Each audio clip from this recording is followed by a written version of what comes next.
नमस्कार, आप देख रहे हैं द फॉलो अप। आप जानते हैं कि आज 5 जून है और आज पूरी दुनिया जो है विश्व पर्यावरण दिवस मना रही है। ऐसे में बहुत ज़रूरी हो जाता है कि पर्यावरण संरक्षण के कई आयाम हैं, उसके साथ साथ उन्हें भी बचाने की मुहिम छेड़ी जा रही है जो विलुप्त प्राय हैं। कई जीव हैं, कई पेड़ पौधे हैं। उसमें एक जो पेड़ है कल्पतरू का पेड़ जिसे कहते हैं, जिसकी भारतीय धार्मिक दुनिया में भी बहुत महत्व है, वो कल्पतरू का पेड़ वैसे तो 70 फीट तक ऊंचा होता है, लेकिन आप यहाँ देखेंगे कि उसके कुछ पौधे हैं। इस वक्त हम रांची यूनिवर्सिटी में हैं और रांची यूनिवर्सिटी के हॉस्टल की ये छत है और इस छत में ये पौधे जो देख रहे हैं आप नन्हे नन्हे, ये कल्पतरू के पौधे हैं। और इन पौधों को जिस व्यक्ति ने लगाया है, जिस छात्र ने लगाया है, वो इस वक्त हमारे साथ मौजूद हैं और हम उनसे बातचीत करने के लिए यहाँ आए हैं। आप आगे आ जाइए। पहले तो आप नाम बता दीजिए अपना और क्या कोर्स आप यहाँ पर पढ़ रहे हैं रांची यूनिवर्सिटी में। मेरा नाम निखिल मेहुल है और मैं अभी जेपीएससी की तैयारी कर रहा हूँ और मैंने फ़िज़िक्स से ग्रेजुएशन किया है। फिजिक्स से ग्रेजुएट हैं। आज पर्यावरण दिवस भी है और आपके हाथ में ये जो है ये कल्पतरू का पौधा है। पहले तो आप ये बताइए कि कब ये आइडिया आया कि आपको ये पौधे लगाए जाने चाहिए और क्यों आया? हाँ, चूँकि मैं कंपटीशन का प्रिपरेशन करता हूँ, तो जब मैं पढ़ रहा था तो हमारे माननीय जो आईएएस महोदय हैं मनीष रंजन की, उनकी पुस्तक, झारखंड की पुस्तक में उल्लेख है कि झारखंड में मात्र 4 कल्पतरू हैं। तो मेरे अंदर एक इच्छा जागृत हुई कि ये आखिर 4 ही क्यों हैं। मुझे इस पर अध्ययन करना चाहिए और इनकी संख्या में बढ़ोतरी करना चाहिए, और उसी समय मैंने इन पर अध्ययन करके इनका पौधा तैयार करना शुरू किया। जैसे कि आपने कहा कि आपने पढ़ा कि 4 ही हैं, चलिए संख्या कम है, लेकिन क्या संख्या कम होनी ही एक वजह रही आपके लिए कि आप इस पौधे को लगाएं, या और भी कई कारण थे कि इसमें ख़ास क्या है आपकी समझ से? कल्पतरू में ऐसा क्या खास है कि इसकी संख्या ज़्यादा होनी चाहिए और पेड़ पौधों के अलावा?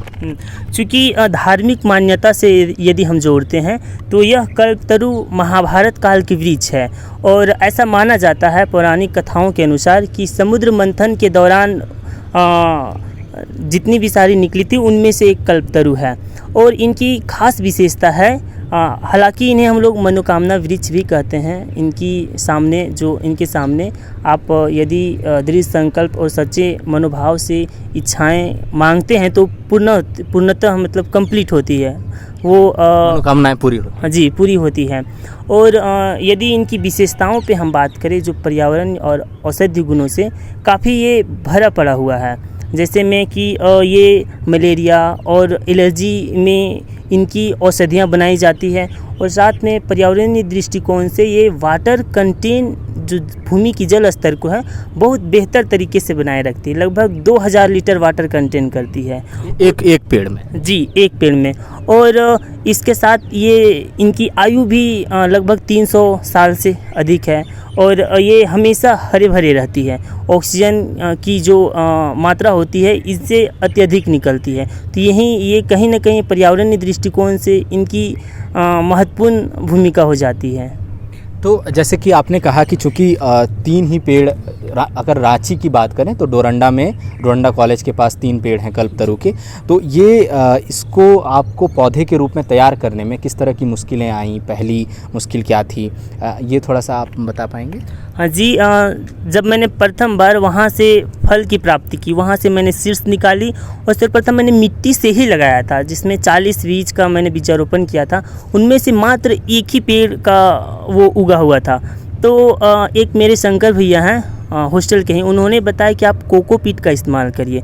कोकोपीट जो नारियल के धागे या फिर छिलके की जैसी होती हैं, मैंने उनका इस्तेमाल किया और फिर मैंने लगभग 45-46 बीज लगाए, जिनमें से 16 पौधे निकले। और मैंने 16 पौधों में से 12 मैंने खुद लगाया है और 4 पौधे मैं व्यक्तियों को दिया था। 4 पौधे और किसी को दिया आपने।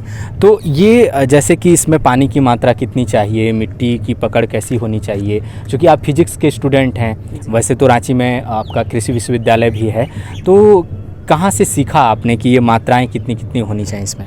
चूँकि मैं ग्रामीण क्षेत्र से बिलोंग करता हूँ। कहाँ के रहने वाले हैं? जी, मैं रामगढ़ के हुन्हे गांव से हूँ। तो मैंने बचपन से ही देखी है, मुझे कृषि से लगाव रहा है और मैंने घर में भी देखा है, मैंने घर में भी पौधा तैयार किया है, तो मुझे पता है कि इनकी कितनी मात्रा होनी चाहिए। चूँकि कल्पतरू एक ऐसा पौधा है ना कि जैसे ये बीज से पौधा का रूप लेता है, तो इनमें पानी की जो मात्रा होती है वो कम ही ज़रूरत पड़ती है। तो इसे बढ़ाया जाना बिल्कुल आसान है। यदि व्यक्ति चाहें, इन प्रयास करें, तो इनसे बीज से पौधा तैयार किया जा सकता है। अच्छा, इसमें आपने केवल मिट्टी ही डाला है या कुछ और भी चीज़ें, खाद वगैरह का भी इस्तेमाल किया है? जी, इसमें मिट्टी भी है। कोकोपीट एक ऐसा होता है ना जो बीज से पौधा बनाने में काफ़ी मदद करता है। कोकोपीट वहाँ पे नमी बनाए रखता है, तो उसमें बीज को पौधा बनने में काफ़ी आसानी होती है। कोकोपीट है, मिट्टी, इसके अलावा और क्या जी है? जी, इसके अलावा मैंने देखिए, अब गोबर का भी मैंने इस्तेमाल किया है, जो जैविक खाद के तौर पे जाना जाता है। गोबर का ही इस्तेमाल किया है और बस वही। ये वार्मी कंपोस्ट वगैरह इनका भी इस्तेमाल करना पड़ता है, नहीं करना पड़ता? फ़िलहाल तो मैंने नहीं किया है, इसके बारे में जानकारी तो नहीं है मुझे। मतलब जैसे होता है कि वार्मी कंपोस्ट को छोड़ देते हैं तो फिर वो खाद को ज़्यादा वो बनाता है, वार्मी को छोड़ते हैं तो वो कंपोस्ट खाद बनाता है। जी जी, मैंने इसमें बस यही गोबर और कोकोपीट का ही इस्तेमाल किया। तो जैसे कि आपने इसे तैयार किया लगभग, तो आपको क्या लागत आई? अपने पॉकेट मनी से ही आपको खर्च करना पड़ा होगा इस सारी चीज़ों के लिए। लागत क्या आई आपको इन पौधों को तैयार करने में? चूँकि इसमें जितने भी मैंने कुल पौधे तैयार किया है, लगभग अभी 46 पौधे हैं। अभी और भी पौधे उग ही रहे हैं। उनमें से लगभग मुझे 3 से 4 हज़ार रुपये की खर्च हुई, जिनमें से इनकी प्लास्टिक और जो कोकोपीट खरीदनी होती है, उन्हीं में मेरे ये सब पैसे का वहन। घर वाले नाराज़ नहीं हो गए कि पढ़ने के लिए हम जो पॉकेट मनी आपको दे रहे हैं किताबों में खर्च करने के लिए, आपने वो पौधे लगाने में खर्च कर दिए?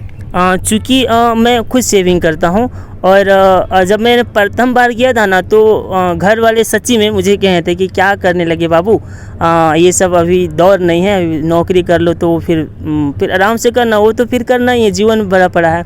लेकिन जब मैंने इन कल्पतरुओं को लगाया और सामाजिक स्थल, शैक्षणिक स्थल में, तो लोगों को पता चला कि वास्तविक में इन्हें संरक्षण की आवश्यकता है, तो घर वाले भी मुझे सपोर्ट किए। और चूँकि मैंने इस बार भी मेहनत करके पीटी पास किया था, हालांकि पूर्णतः सफलता तो नहीं मिली, तो घर वालों में थोड़ी पॉजिटिव हुई, तो वो मुझे अब पौधारोपण में सपोर्ट करते हैं, कहते हैं कि आप इन्हें अच्छे से संरक्षण करो। और वास्तविक में चूँकि जीवन का कहीं न कहीं आधार हमारा प्रकृति से जुड़ा हुआ है, तो यदि मेरा बेटा प्रकृति का रक्षा करता है, तो ये मेरे लिए, घर वालों के लिए खुशी की बात है।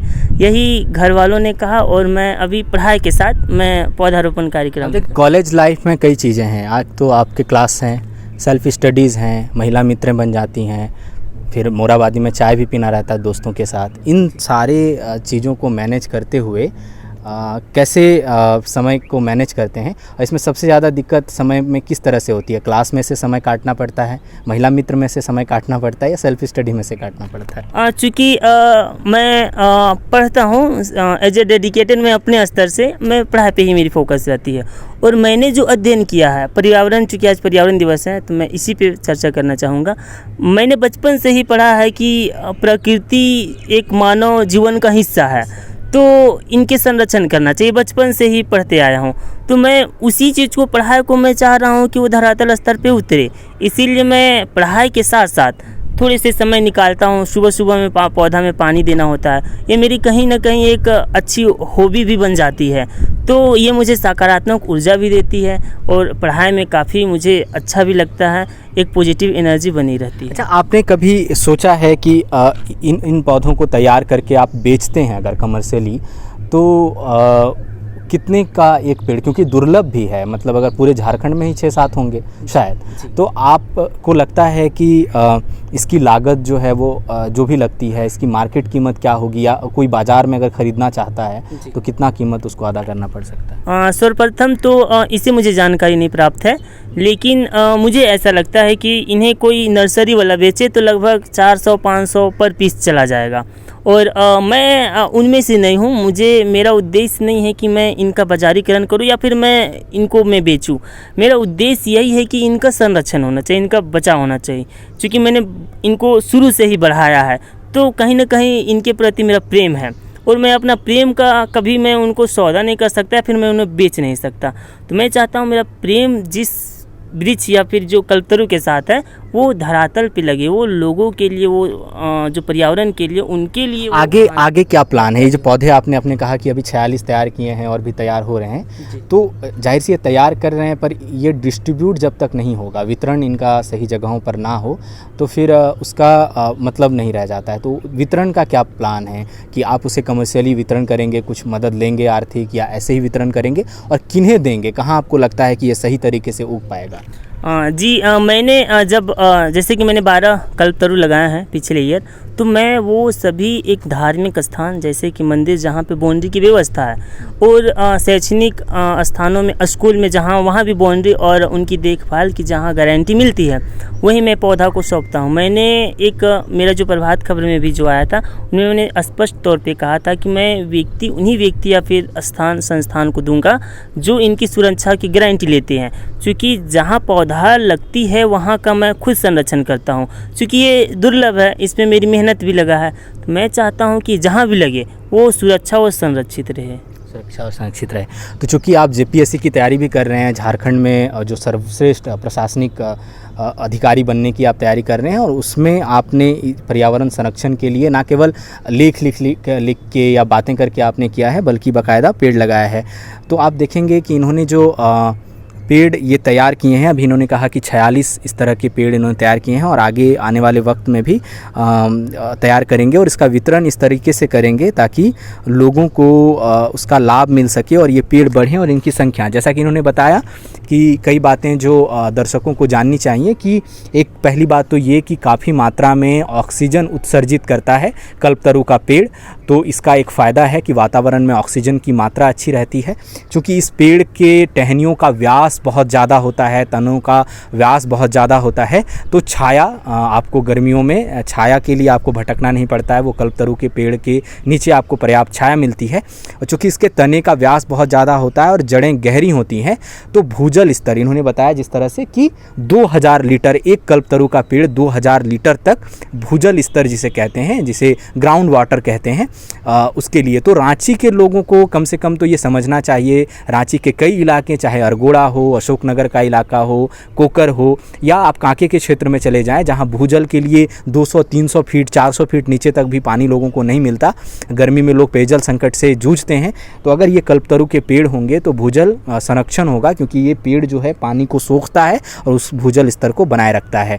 तो इनका जो प्रयास है वो भी बहुत अहम है। एक छात्र जब पूरा जो एक कुनबा है, ये जिस उम्र में आते हैं, उस उम्र के लोग जहां रील बनाने में, फेसबुक ट्विटर पे बधाइयाँ और एक कोट शेयर करते तक में अपनी जिम्मेदारियां समझते हैं, वहां पर ये जेपीएससी की तैयारी, जेपीएससी जैसी कठिन प्रतियोगी परीक्षा की तैयारी करते हुए इन्होंने ये पेड़ पौधे तैयार किए हैं। और बस एक प्रतियोगी परीक्षा में यही कहा जाता है कि जब आप पढ़ाई कर रहे होते हैं तो आप केवल उसे एक परीक्षा पास करने के लिए करते हैं या जीवन में उतारने के लिए। तो इन्होंने एक मनीष रंजन की किताब में एक लाइन पढ़ी कि झारखंड में महज इतने ही कल्पतरू के पेड़ हैं, तो इनको दिमाग में ये बात आया कि इतने ही क्यों हैं, और ज़्यादा होने चाहिए, और उन्होंने ये प्रयास किया। तो निश्चित रूप से हमारी शुभकामनाएं हैं कि इनका प्रयास सफल हो, और इनको देखकर और भी जो लोग हैं, ख़ासतौर पर युवा वर्ग के, वो पर्यावरण संरक्षण के प्रति न केवल कोट और शायरियों से काम चलाएँ, बल्कि धरातल पर भी उसके लिए सम्मिलित प्रयास करें ताकि एक बदलाव आए। फिलहाल हमें इजाज़त दीजिए। सहयोगी अमित के साथ मैं Suraj, The Follow Up Ranchi. thefollowup.in, like, share and subscribe. www.thefollowup.in